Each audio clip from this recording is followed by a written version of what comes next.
Hello বন্ধুরা, welcome to our channel Out of Focus. আশা করি সবাই ভালো আছো, সুস্থ আছো। আবার চলে এসেছি একটা নতুন ব্লগ নিয়ে, একটা নতুন চ্যাপ্টার। তো চলো স্টার্ট করা যাক।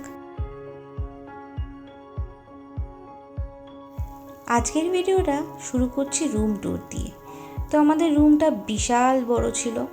ঢুকতেই দেখো এখানে একটা কাবার্ড দিয়ে দিয়েছিল, যার মধ্যে ইউজ করার জন্য একটা টুপি আর একটা ব্যাগ রাখা ছিল। আর এটা ছিল বাথরুম।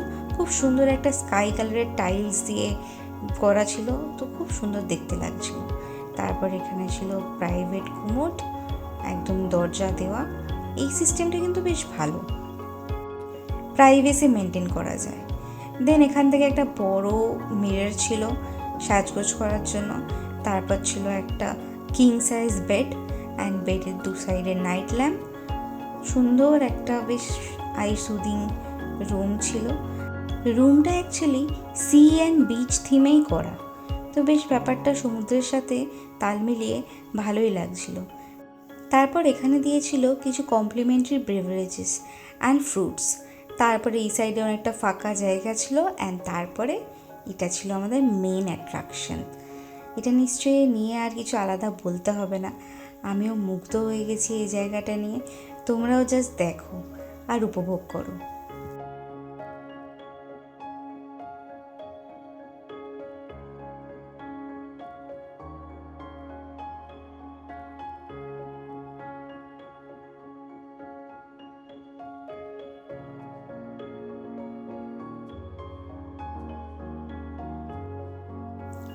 সমুদ্র, আকাশ এবং পাহাড় এখানে যেন সব মিলেমিশে একাকার হয়ে গেছে। আলাদাই একটা শান্তি ছিল জায়গাটার মধ্যে। জলের মধ্যে কখনো বা ফিশিং বোট, আবার কখনো স্নরকেলিং করার জন্য বোট কন্টিনিউই যাওয়া আসা করছিল। আর ডান দিকে ছিল হারবার, যেটাকে আমরা হোটেল দিয়ে একদম দেখতে পাচ্ছিলাম। মনে হচ্ছিলো এখানে দাঁড়িয়ে সারাটা দিন রাত কাটিয়ে দিই, এতটাই ভাল লাগছিল। মুগ্ধ হয়ে শুধু দেখছিলাম চারিদিকটা। চারিদিকটা আবার ফুল দিয়েও সাজানো ছিল। সারা দিনের এত ক্লান্তি, এত পায়ে ব্যথা, পরিশ্রম সব কিছুই যেন এই ভিউটার আগে সব তুচ্ছ। মন এখানেই ভরে গেছে, সব পায়ে ব্যথা, সব ক্লান্তি ভুলে গেছিলাম। এইখানটাতেই সারাদিন দাঁড়িয়েছিলাম আমি। তারপরে এই সুন্দর সানসেটটা ক্যাপচার করেছিলাম। কী যে ভালো লাগছিল, তোমাদেরকে কি বলবো। এখানে কিন্তু বেশ 7টা, 7:30টার সময় সন্ধে হয়। অনেকটা টাইম হাতে পেয়েছিলাম এটা উপভোগ করার জন্য।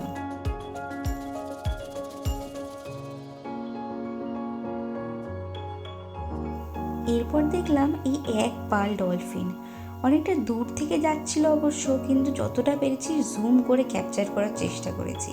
খুব সুন্দর লাগছিল। এর আগে আমি পুরীর চিল্কায় ডলফিন দেখেছি, কিন্তু এই রকম খোলা সমুদ্রে ওয়াইল্ড ডলফিন আমি অবশ্যই প্রথমবার দেখলাম।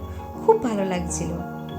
মনে মনে প্রে করছিলাম একটু যদি সামনে চলে আসে তাহলে ভালো মতন একটু দেখতে পাবো, কিন্তু সে সৌভাগ্য আর হলো না। ওনারা ওই দিক থেকেই বাড়ি চলে গেলেন আস্তে আস্তে।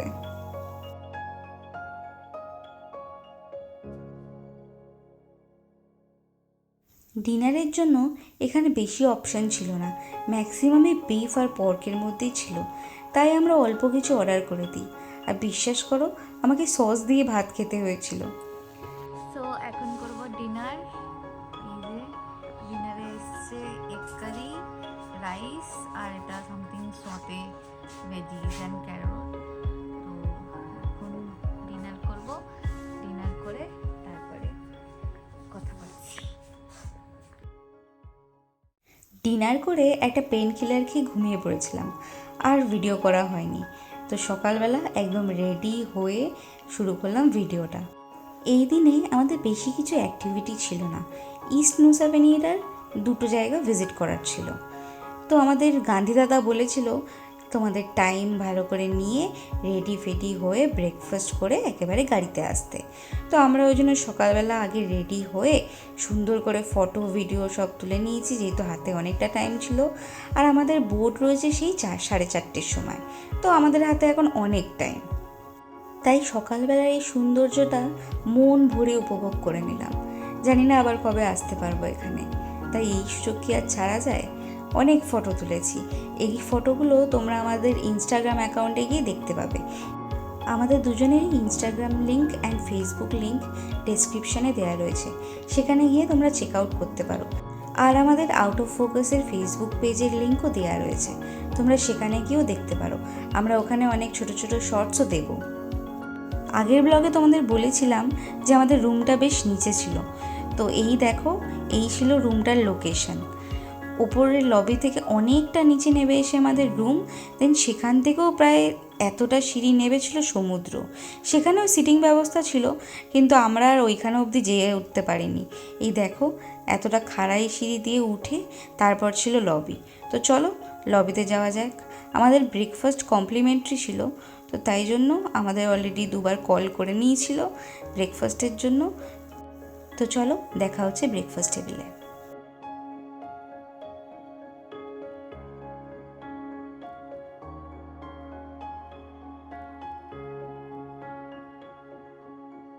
লবিতে পৌঁছাতে ওনাদের চেক আউটের কিছু প্রসিডিওর ছিল, সেগুলো ওনারা কমপ্লিট করে নিল।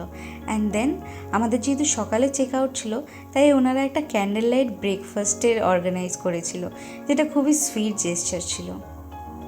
সো ব্রেকফাস্টে অনেকই অপশন ছিল, বাট এতটা গরমের জন্য আমরা একটু লাইট রাখার চেষ্টা করি। ব্রেকফাস্টে আমরা অর্ডার করেছিলাম 2টো watermelon smoothie and ham and cheese sandwich. স্মুদিটা খুবই রিফ্রেশিং ছিল। নর্মালি আমার ফ্রুটসের মধ্যে ওয়াটারমেলন খুবই পছন্দের।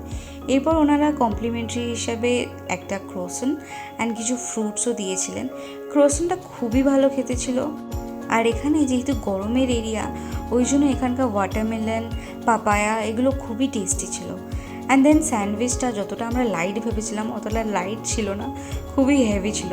তো আমরা পুরোটা তো খেতে পারিনি, বাট যতটা খেয়েছি টেস্টি ছিল। এরপর আমরা লবি থেকে বেরিয়ে গাড়ির দিকে যাই। আমাদের গান্ধী দাদা অলরেডি এখানে চলে এসেছিলেন, আমাদের লাগেজ পিক করে নেয় অ্যান্ড গাড়ির দিকে যায়।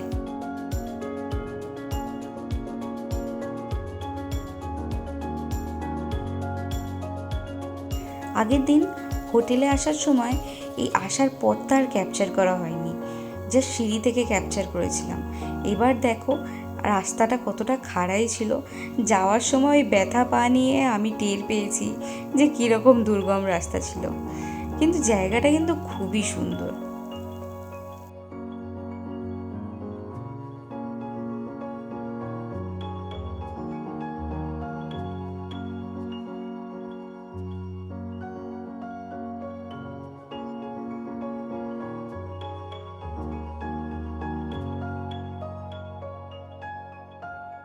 গাড়িতে উঠে আমাদের হাঁপিয়ে একদম অবস্থা খারাপ। একে তো গরম, তারপর একটা খাড়াই রাস্তা, অলমোস্ট মনে হলো যেন পাহাড় চড়ে এলাম।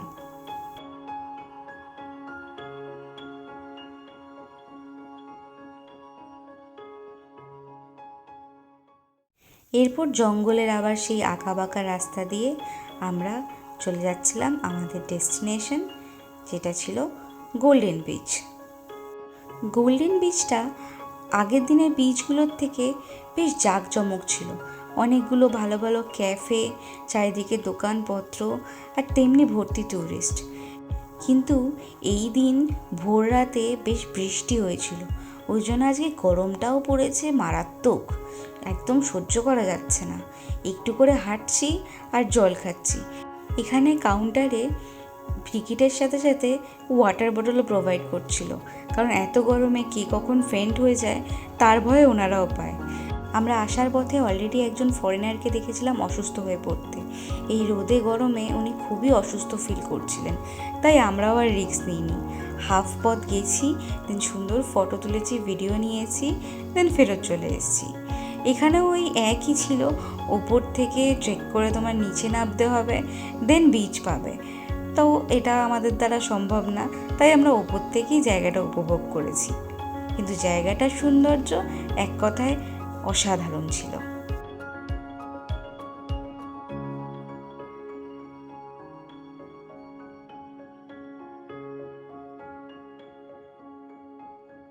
এখানে রাস্তার মধ্যে একটা শেড করা ছিল, তো ম্যাক্সিমাম লোকজনই ওখানে গিয়ে একটু দম নিচ্ছিল। এত রোদের মধ্যে এইটুকু একটু যেন শান্তির জায়গা। আর তারপর এখানে অনেক ড্রোন উঠছিল, ড্রোন দিয়ে ম্যাক্সিমাম জায়গাটা ক্যাপচার করছে সবাই, কেউই নিচে খুব একটা নামতে পারবে না, তাই ওটুকুতেই যতটা স্মৃতি রাখা যায়। তারপর আমরা গাড়িতে উঠে পড়ি আবার অ্যান্ড চলে যাই আমাদের নেক্সট ডেস্টিনেশনের দিকে। আগের ভিডিওতে তোমাদের বলেছিলাম একটা সিক্রেট জায়গায় নিয়ে যাব, তো এটাই হচ্ছে সেই সিক্রেট জায়গা। এখানে একদম সমুদ্রের ধার ঘেঁষে পাহাড়ের ধারে ধারে ট্রি হাউস আছে, যেটা খুবই সুন্দর। এখানে অবশ্য প্রি বুক করতে হয়, তোমরা গেলেই বুকিং পাবে না। আমরা যেমন গিয়ে অনেক রিকোয়েস্ট করেছিলাম, বাট আমাদের বুকিং দেয়নি। আর আমাদের যেহেতু নেক্সট ডের প্ল্যান সব সেট করা ছিল, ওই জন্য আমাদের আর থাকা হয়নি। কিন্তু তোমরা গেলে অবশ্যই থেকো, পাহাড়ের বুকে সমুদ্রের গায়ে অসাধারণ একটা সময় কাটবে, যেটা সারা জীবন স্মৃতি হয়ে থাকবে। আমরা কিছু দূর অবধি এখানে নেমেছিলাম, কিন্তু তারপরে যে ট্রি হাউসগুলো ছিল সেগুলো অনেকটাই নিচে নিচে ছিল, ওই জন্য ওদিকে আমাদের বোটেরও দেরি হয়ে যাচ্ছিলো। আমাদের হাতে আর 1 ঘন্টা ছিল, সাথে আমাদের লাঞ্চও করতে হতো, ওই জন্য আমরা আর এখানে নামিনি। এখানে কিছুটা এদিক ওদিক ঘুরে তারপর আমরা আবার গাড়ির দিকে চলে যাই। এখানে আমার বর গান্ধী দাদার সাথে গল্প করতে করতে ভুলেই গেছে যে পেছনে আমি আছি। তারপর আবার মনে পড়তে আবার আমাকে নিয়ে যায়। তো এখানে আবারও কিছু ফটো ভিডিও সুন্দর করে নিয়েছিলাম, ক্যাপচার করেছিলাম।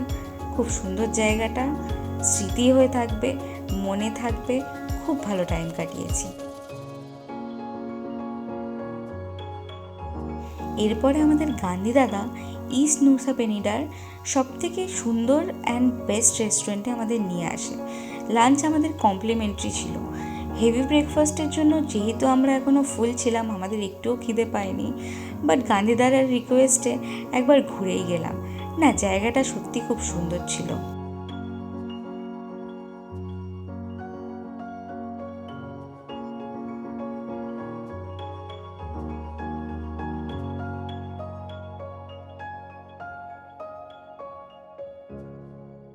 এখানে এসে ফার্স্ট কিছুক্ষণ পায়ে বরফ দিই, ভালো মতন বরফ দিই, একটু পাটাকে আরাম দিই, কারণ এখনও প্রচণ্ডই ব্যথা ছিল।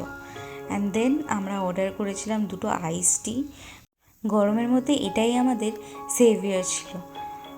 খেতে যদিও খুবই অ্যাভারেজ ছিল, মানে আমাদের এখানকার আইস টির মতন না, ওখানকার আইস টিগুলো একটু বিটার টেস্ট করছিল। অ্যান্ড দেন আমার বর হঠাৎ করে ওর পাস্তা খেতে ইচ্ছা করে, তাই ও একটা পাস্তা অর্ডার করে দিয়েছিল। এখানে হোয়াইট সস হিসেবে ওরা কিছু ইউজ করে না, ওরা নর্মালি একদম ব্ল্যান্ড কোনো রকম ব্ল্যাক পেপার সল্ট দিয়ে পাস্তা খায়। তো সেই রকমই একটা মাশরুম পাস্তা অর্ডার করেছিল, আমি অল্প টেস্ট করেছিলাম। খুবই নর্মাল, একেবারে টেস্টলেস বলতে পারো, সেরকম খেতে ছিল। ওর আবার এইসব টেস্টলেস জিনিস খুব ভালো লাগে। আমি এত সুন্দর করে রান্না করে দিই, তখন উনি খেতে পারেন না, আর এইসব টেস্টলেস জিনিস ওর খুব ভালো লাগে। এরপর আবার গাড়িতে উঠে পড়ি। 2 ঘন্টার জার্নি ছিল নুসা পেনিডা থেকে আবার হারবার অবধি আসার। দেন এটা ছিল ডিফারেন্ট হারবার, মানে আমরা যেই হারবারে ফার্স্টে এসেছিলাম এটা টোটালি অপোজিটের হারবার। এখান থেকে আমরা যাচ্ছিলাম সেমিনায়ক। সামনাসামনি পার্কিং না পাওয়ায় আমাদের লাগেজগুলো ক্যারি করে নিয়ে যেতে বেশ কষ্টই হয়। হ্যাঁ, গান্ধী দাদা অনেক হেল্প করেছে আমাদের, কিন্তু নিজেদের লাগেজ তো নিজেদেরই একটা দায়িত্বের মধ্যে পড়ে, ওনাকে আর কত কষ্ট দেওয়া যায়। তো আমরা দুজনে যতটা পেরেছি হেল্প করে গেছি হারবার অবধি। এই হারবারে অবশ্য দেখি অনেক ট্যুরিস্টের ভিড়। আগেরবারে আমরা যখন এসছিলাম তখন আমরা লোকাল মানুষের সাথেই ট্রাভেল করেছিলাম, কিন্তু এখানে এসে দেখি পুরো ট্যুরিস্টই ভর্তি। মানে ওই যে বলেছিলাম একদিনের ট্যুর করে সবাই, আমরা যেহেতু স্টে করেছিলাম বলে আমাদের আলাদা লোকাল হারবার দিয়ে নিয়ে যাওয়া হয়েছিল। তো দেন গান্ধী দাদা আমাদের একদম বোট অবধি ছেড়ে দেয়। এরপর আমরা কোথায় যাচ্ছি, সেমিনারে কী হচ্ছে, সেটার জন্য দেখতে থাকো পরের ব্লগ। আজকের জন্য এটুকুই। সবাই খুব ভালো থেকো, সাপোর্ট করো, পাশে থেকো, আর এই ভিডিওটা লাইক, শেয়ার অ্যান্ড সাবস্ক্রাইব করতে ভুলো না। আর কমেন্ট করে কিন্তু জানিও তোমাদের ব্লগগুলো কেমন লাগছে।